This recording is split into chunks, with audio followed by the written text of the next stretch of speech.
ॐ तव कथामृतं तप्तजीवनं कविभिरीडितं कल्मषापहं श्रवणमङ्गलं श्रीमदाततं भुवि गृह्णन्ति ते भूरिदा जनाः.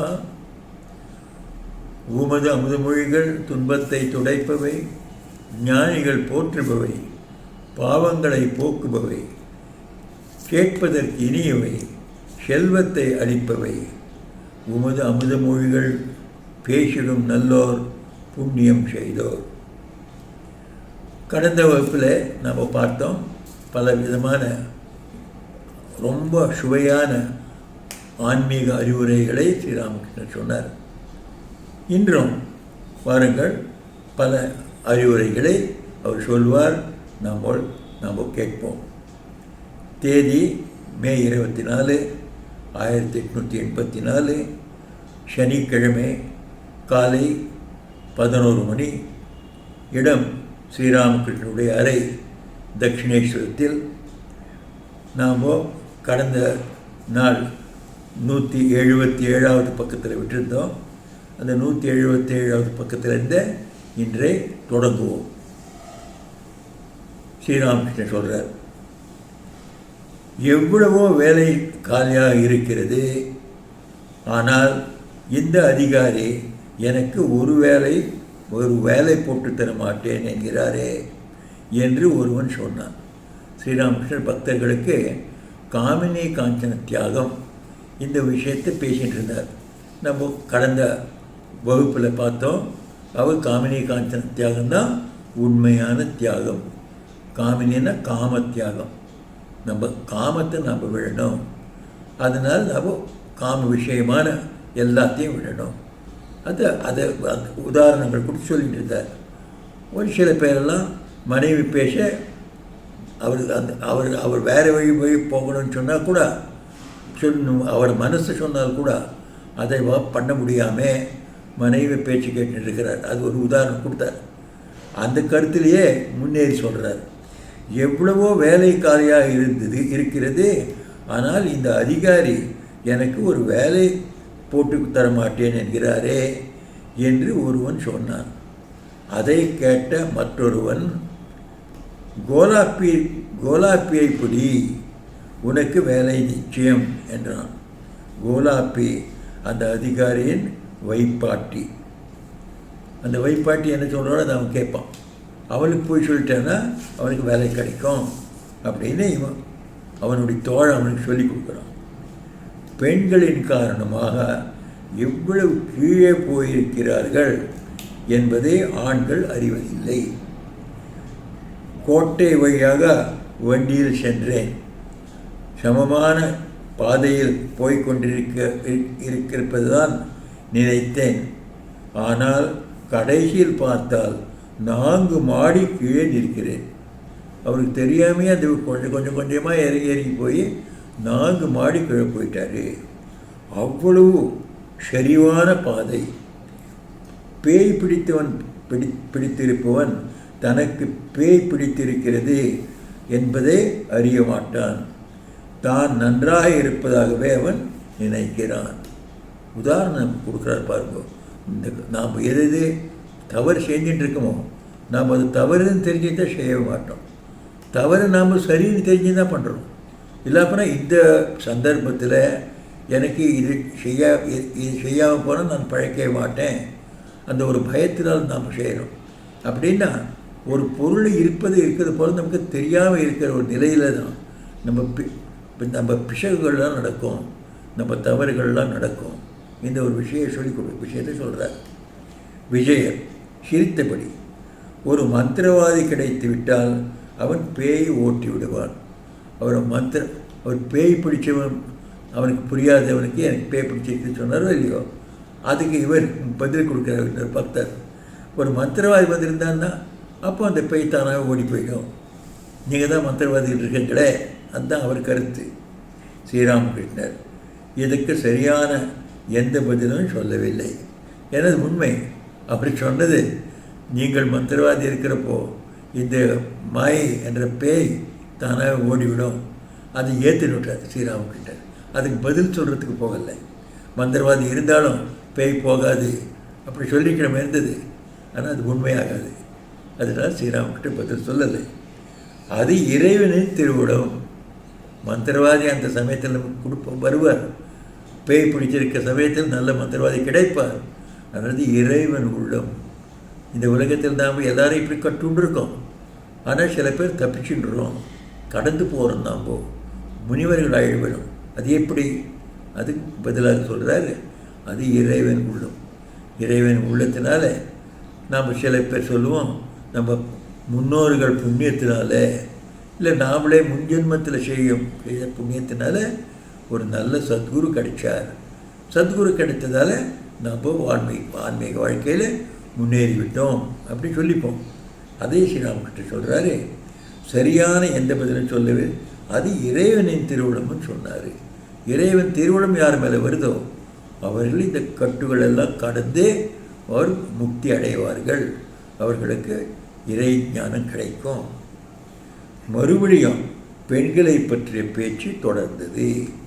ஸ்ரீராமகிருஷ்ணர் யாரை கேட்டாலும் ஆம் சுவாமி, என் மனைவி ரொம்ப நல்லவள் என்று தான் சொல்கிறார்கள். ரொம்ப சாதாரணமான விஷயம் இது. ஒருவனின் மனைவி கூட ஏறுமாறாக இல்லை. ஸ்ரீராமகிருஷ்ணர் வேடிக்கை சொல்கிறார். எல்லோரும் சிரித்தனர். காமினி காஞ்சனத்தினால் மூழ்கி இருப்பவன் அந்த போதை காரணமாக எதையும் தெளிவாக அறிந்து கொள்ள முடிவதில்லை. ஸ்ரீராமகிருஷ்ணர் வேறு இடத்துல சொல்கிறாரு, எல்லாம் நல்ல மனைவிகள் இருக்கா, வித்யாமாயின்னு சொல்லுவார். அவர்கள் கணவனை ஆன்மீக வழியில் முன்னேறுவதற்காக உதவி செய்வார்கள். சில பேர் தான் ஆன்மீக வாழ்க்கையில் முன்னேற்றுவதை தடுப்பார்கள். அவர்கள் அவித்யாமாயின்னு சொல்லுவார். அப்படி இருக்கிறதுனால ஸ்ரீராமகிருஷ்ணர் அந்த அவித்யாமாயை பற்றி தான் சொல்கிறார்.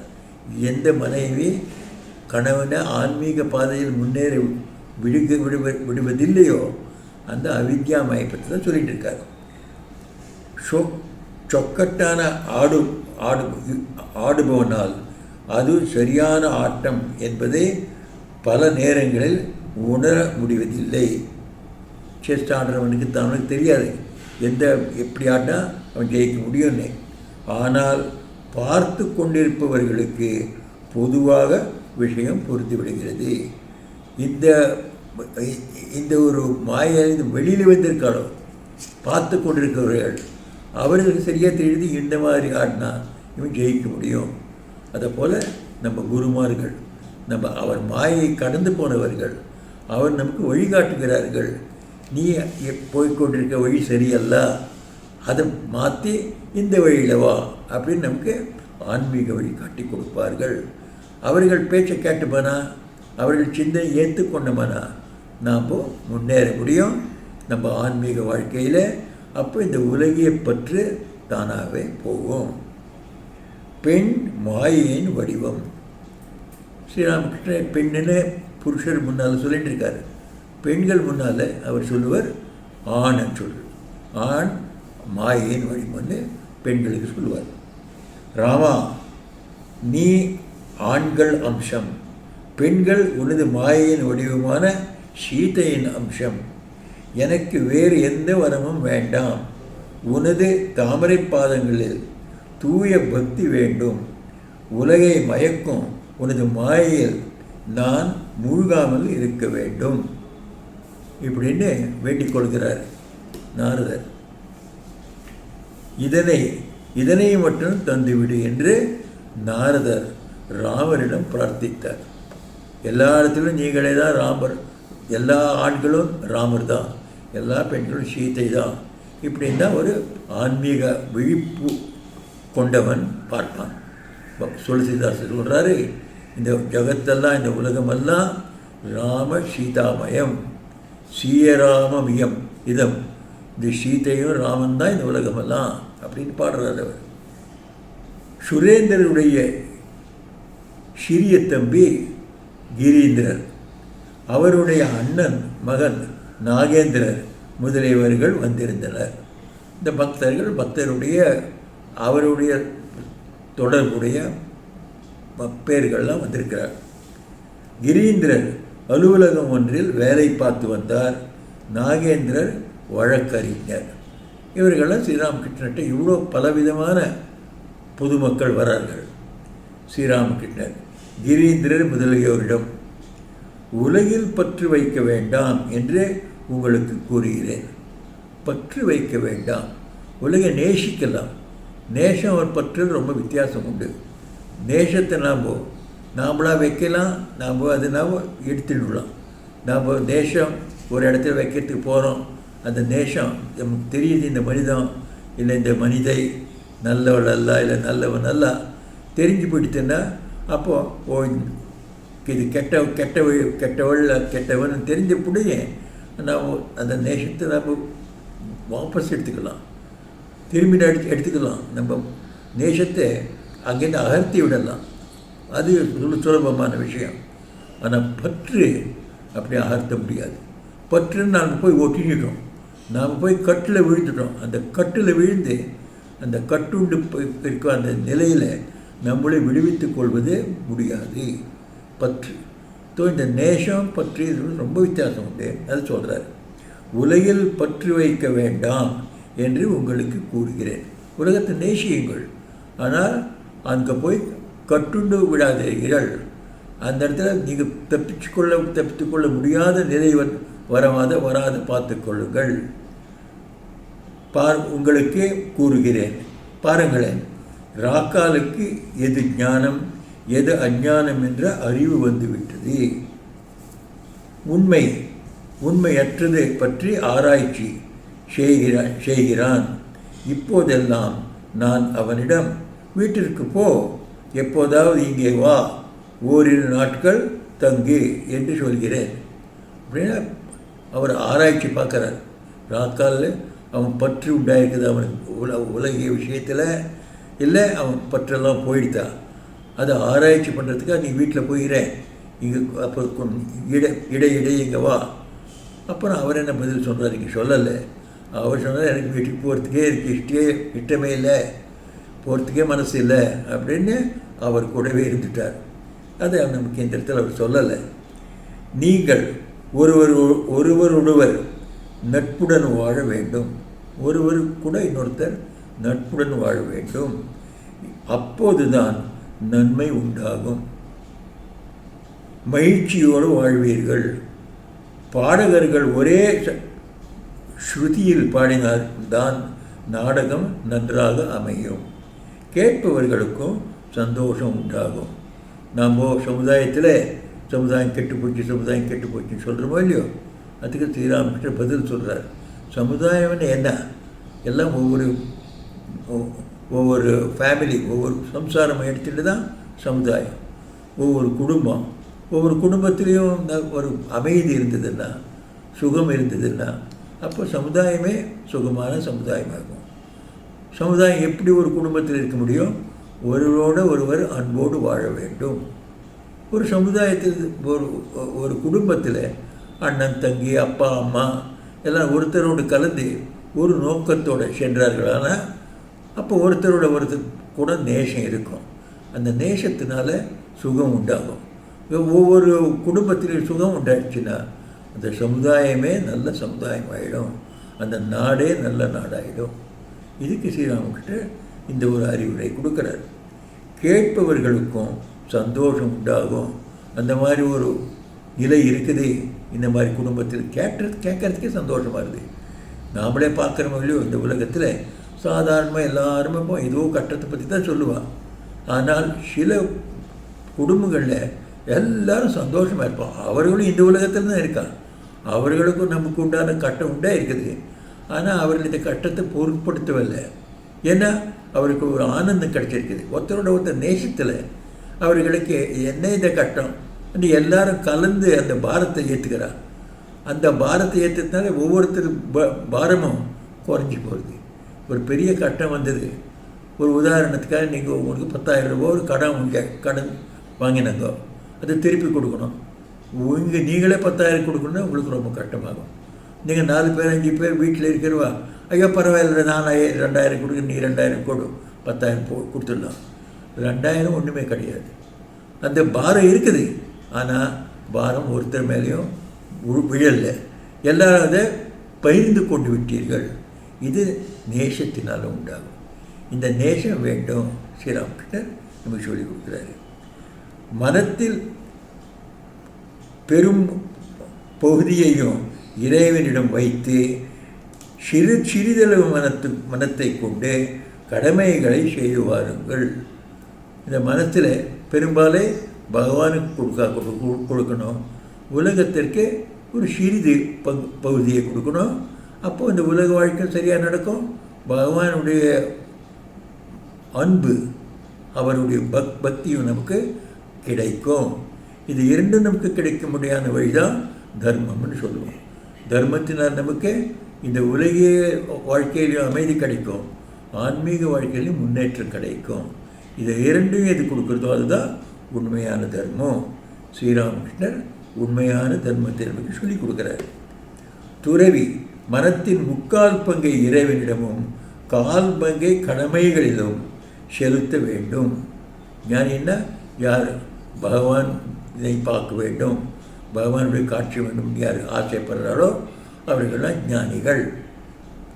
ஆன்மீக விஷயங்களில் அவன் விழிப்புடன் ஈடுபட வேண்டும். விழிப்போடு இருக்கணும். அவன் என்ன விழிப்பது? நான் இங்கே வந்திருக்கிறது ஒரு வாடகை வீட்டில் இருக்கிற போல, எந்த வீடு கிடையாது இது. இந்த வீடை பற்றி ரொம்ப பற்று எடுக்கக்கூடாது. உண்மையான நான் இது மாதிரி செய்யணும்னா வீட்டுக்கு என்னுடைய உண்மையான வீடு வேறு வீடு இப்போ கிராமத்தில் இருக்குது, அந்த வீடுக்கு எல்லாம் செய்யணும். இந்த வீடுக்கு நாம் என்ன செய்யணும்? இதெல்லாம் வீடாக போகும். ஏதோ ஒரு நாள் இந்த வீடெல்லாம் விட்டுட்டு போகணும். இந்த மாதிரி இந்த உலகிய வாழ்க்கையை கூட நமக்கு உண்மையான உலகம் இறைவனுடைய பாத பத்மங்கள். அங்கேருந்து தான் நம்ம வந்திருக்கோம். இங்கே வெளியேருந்து பஜார் பண்ணுறதுக்காக வந்திருக்கோம். இந்த இடத்துல தெருக்கடையில் நம்ம இங்கே என்ன வாங்கணுமோ எதை கொடுக்கணுமோ அதை முடிச்சிட்ட உடனே மறுபடியும் வீட்டுக்கு திரும்பி போகிற போல் நாமளும் என் பகவானுக்கிட்ட திரும்பி போகணும். அதுதான் நம்ம உண்மையான வீடு. இந்த தெருக்கடை இருக்க வீடு கிடையாது. அப்படி இது நினைத்து கொண்டு இந்த வாழ்க்கையை வாழ்கிறானோ யார், அவனுக்கு தான் விழிப்பு இருக்குது. ஸ்ரீராமகிருஷ்ணர் விழிப்புன்னா இந்த விழிப்பு. இது இந்த உலகத்தில் நாம் இருக்கிற உண்மை. இந்த உலகத்தில் இருக்கிறவெல்லாம் உலகத்தில் இருக்கும் இந்த நியதிகளெல்லாம் நாம் ஏற்றுக்கொள்ளணும். இங்கே இருக்க மக்கள்களை நேசிக்க வேண்டும். அவர்களுக்கு நாம் செய்ய வேண்டிய பொறுப்பை செய்ய வேண்டும். இதெல்லாம் சரி. ஆனால் இதுவே எல்லாம் கடைசின்னு நினச்சிக்கூடாது. இதை விட்டுட்டு நான் போகிறேன் உண்மையான என் வீடுக்கு. அதுக்கு எது வேணுமோ அதுவும் நான் இதனோடவே செய்யணும்.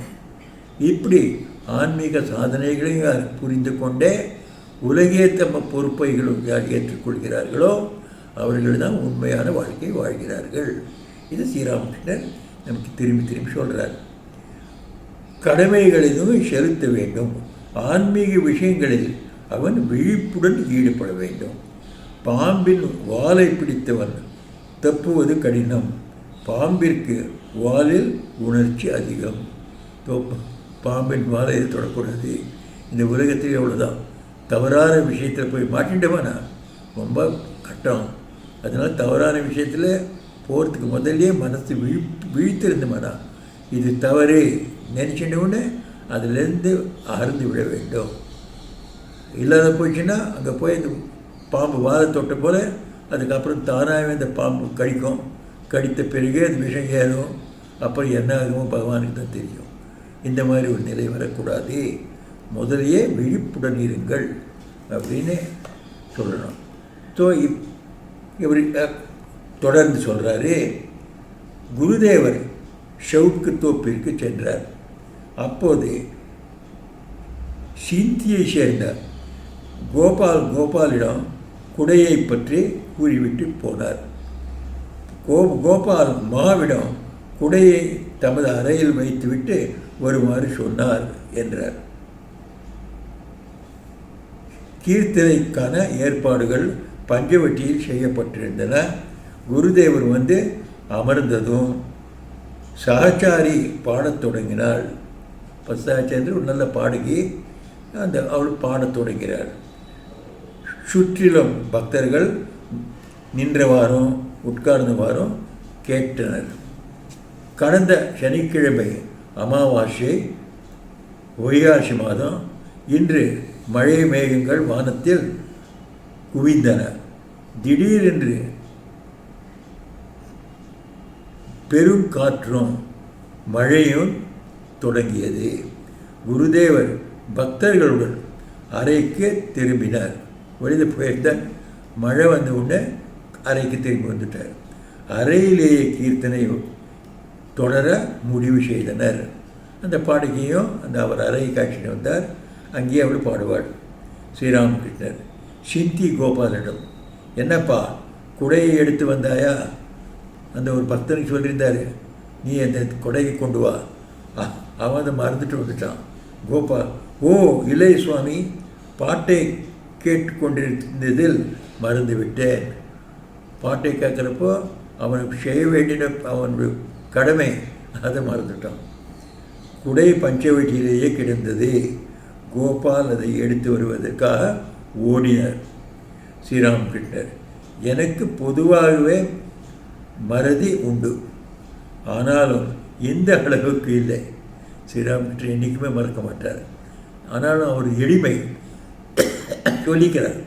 தன்னையும் சாதாரண மக்களோட ஒன்றாக்கி கொண்டு, எனக்கு பொதுவாக மறதி உண்டு, ஆனால் இவ்வளவு இல்லை.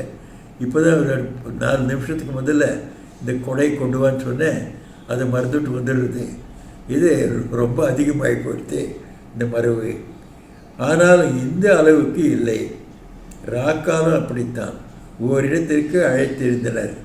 அது 13ஆம் தேதி என்பதற்கு பதிலாக 11ஆம் தேதி என்றான். அவனுக்கும் மறவு. அந்த மறந்துட்டு 13 11 சொன்னான். கோபால் விஷயமோ, கோபால் கோபாலன் தான் என எல்லோரும் சிரித்தனர். மாட்டு மேய்க்கிறவன் கோபாலன், மாட்டு மேய்க்கிறவன். கோபால் கோபாலன் அப்படின்னு வினோதம் பண்ணுறார். தட்டானின் கதையில் கேட்டதில்லையா?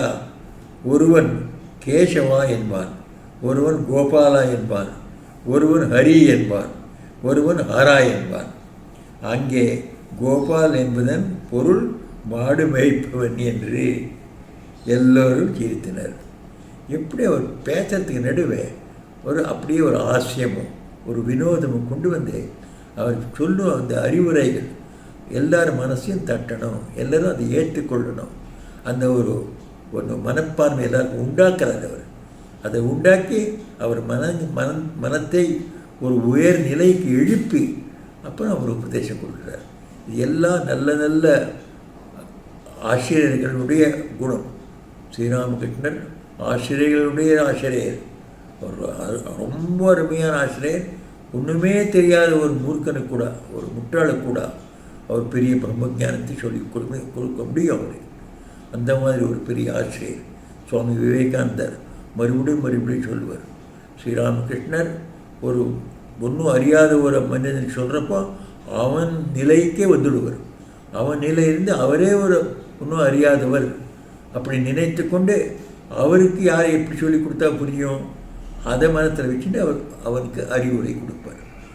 அதை போல் நான் உண்மையான ஒரு ஆசிரியர் அந்த படிக்கிறவன், அந்த மாணவன் எந்த நிலையில் இருக்கானோ, எல்லா மாணவர்களும் எல்லாம் ரொம்ப புத்திசாலின்னு சொல்ல முடியாது. ஒரு கிளாஸ் ரூமில், ஒரு பகுதியில், ஒரு வகுப்பில் எல்லா பசங்களும் ஒரே விதமான புத்திசாலின்னு சொல்ல முடியாது. எந்தெந்த பையன் எந்தெந்த நிலையில் இருக்கானோ அவனுக்கு தகுந்த போல் அவனுக்கு புரிய வைக்கணும். இந்த மாதிரி சக்தி யாருக்கு உண்டோ அவன் தான் உண்மையான நல்ல ஆசிரியர் அப்படின்னு சுவாமி விவேகானந்தர் திரும்பி திரும்பி சொல்வார். அது எப்படி முடியும்? அன்பினால் முடியும். அந்த அந்த அந்த மாணவனை நாம் அன்பு புரிந்தால், அந்த மாணவனை நாம் நேசித்தால், அவன் எந்த நிலை இருக்கோ அந்த நிலைக்கு போய் நாம் சொல்லிக் கொடுப்போம். அந்த பொறுமை நமக்கு உண்டும், அந்த ஒரு அன்பு நமக்குள்ள உண்டாகும். அதனால் இதெல்லாம் முடியும், பண்ண முடியும். அந்த ஒரு பெரிய குணம் ஸ்ரீராமகிருஷ்ணர்கிட்ட அந்த ஒரு கதையும் வினோதத்தையும் சொல்லிட்டு வாக்க ஒரு அறிவுரைகளை கொடுப்பார். எதனால் யார் வேண்டாலும் அதை ஏற்றுக்கொள்ள முடியும். அந்த சிந்தனைகள் மனசுக்குள்ளே போச்சுன்னா அந்த சிந்தனையே மனிதனை மாற்றிவிடும். அந்த ஒரு நோக்கத்தினால அவர் நிறைய வினோதமான கதைகள்லாம் சொல்லுவார். அந்த வினோத கதைகளில் இந்த ஹரி ஹரா இதெல்லாம் சொல்லிட்டு இந்த தட்டனன் ஒரு கதை சொல்லுவார். அவரே சொல்கிறார், அந்த சுரேந்திரர் கோபாலை குறித்து மகிழ்ச்சியோடு கோபால் எங்கே என்று கேட்டார். பாடகி சைதன்யரின் துறவு பற்றி பாடினாள். இடையிடையே பெண்ணை கண்ணால் பாராரே துறவினுக்கு அது ஒரு அது ஒரு தர்மம் என்றோ. ஒரு துறவைக்கு தர்மம்னா பெண்ணை கூட பெண்ணு போல பார்க்கக்கூடாது, அதை பாடுறார். அப்படி இப்பயே ஒரு பாடிண்டே வரா. அப்புறம் என்றெல்லாம் சில வரிகளை சேர்த்து பாடினாள். சைதன்யரின் துறவை பற்றி கேட்டதும் குருதேவர் எழுந்து நின்று சமாதி நிலையை அடைந்தார். இதை கேட்ட உடனே அவருடைய பாவ சமாதி உண்டாயிட்டவருக்கு. இந்த பாவ சமாதியில் அவர் இறைவனை கூட பேசுவார், இறைவனை காண்கிறார். இந்த உலகம் முழுக்க மறந்து போய்வார். அவர் எழுந்து நின்றுட்டார். அவர் உடலை இன்னொருத்தருக்கு தாங்கி பிடிச்சிக்கணும். அப்புறம் அவர் வேறு உலகத்திலே போயிட்டார். அது அவருக்கு தான் தெரியும் எப்போ கீழே இறங்கி வருவாரோ. அப்புறம் கீழே இறங்கி வந்த உடனே அந்த இறைவனை பேசிகிட்டே இறங்கி வருவார். எப்படி நம்ம ஒரு வண்டி போகிறதுக்கு நம்ம வண்டியில் உட்காந்துருக்கோம், நம்ம தோழர்கள்லாம் பிளாட்ஃபார்மில் நிற்கிறா. அப்போது நான் வண்டி தொடர்ந்து போயிட்டே இருக்குது. அங்கேருந்து தலை வச்சு பேசுவோம். நாம் போயிட்டு இருக்கோம், அங்கே நிற்கிறா. அப்படியான நம்ம தொடர்ந்து பேசி நடக்கிறது. அந்த மாதிரி ஸ்ரீராமகிருஷ்ணர் பாவ சமாதியில் இறைவனை நெருங்கி போயிட்டார். அவர் நெருங்கி அவர்கிட்டவே அங்கேருந்து கீழே இறங்கி வரப்போ அவர் கூட பேசிகிட்டே இருக்கார். இந்த உலகத்துக்கு வந்துட்டார். அப்போ மற்றும் பக்தர்கள்லாம் அவர் இறைவனோடு பேசிகிட்டு இருக்கிறதெல்லாம் கேட்குறான். என்ன பேசுகிறாருன்னு நம்மளால கேட்க முடியும். இறைவன் அவர் பார்த்துட்டு பேசிகிட்டு இருக்கார். ஆனால் நமக்கு அந்த இறைவன் காண்பிக்க மாட்டார் தன்னை. ஆனால் அவருடைய பேச்சு நம்ம கேட்க முடியும். அந்த நிலையில் இருக்கார். நின்று சமாதி நிலை அடைந்தார். பக்தர்கள் அவர் கழுத்தில் பூமாலை சூட்டினார்கள். எங்கே விழுந்து விடுவாரோ என்று பவனாத்தும் ராக்காலும் அவரை தாங்கி நின்றனர். அவர் வடக்கு நோக்கி நின்றிருந்தார். விஜயர், கேதாரர், ராம், மனமோகன், லாட்டு முதலிய பக்தர்கள் அவரை சுற்றி நின்று கொண்டிருந்தனர். சைதன்யரே அங்கு வந்து பக்தர்களுடன் ஹரிநாமத்தை திருவிழா கொண்டாடுவது போல் அந்த இடம் காட்சி அளித்தது. பகவான் ஸ்ரீராமகிருஷ்ணருடைய அந்த திவ்ய அழகு, அதை எப்படி ரெண்டு கண்ணால் பார்க்க முடியாது. காண கண்கோட்டி வேண்டும்னு பாடுறோமோ இல்லையோ, காபாலி என்பவனை காண கண்கோட்டி வேண்டும்னு பாடினார். அப்படி ஸ்ரீராமகிருஷ்ணர் ஒரு மாலை மாத்திரம், பூ மாலை அவர் கழுத்தில் போட்டால் போகிறோம். எல்லா அலங்காரம் போட்டதுனால எந்த ஒரு தெய்வம் அழகாக தோணுமோ அந்த அழகெல்லாம் அவருக்கு வந்துடும். இந்த ஒரே ஒரு மாலை போட்டவுடனே அந்த ஒரு திவ்ய பாவம் வந்துடும்.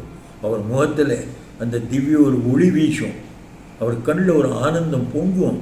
அவர் பேச்சில் அந்த மாதிரி ஒரு ரசம், அந்த மாதிரி ஒரு இனிமை உண்டாகும். அவரை பார்த்தவர்களும் அப்படியே மோகித்து போயிடுவார்கள், அப்படியே மயங்கி போயிடுவார்கள்.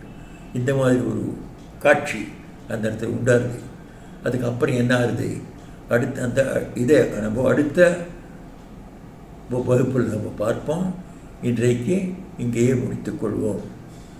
நிரஞ்சனம் நித்யமனந்த ரூபம் பக்தானுகம்பாதிருத விக்கிரகம் வை ஈஷாவதாரம் பரமேஷமிட்யம் தம் ராமகிருஷ்ணம் சிரசா நமாமஹ.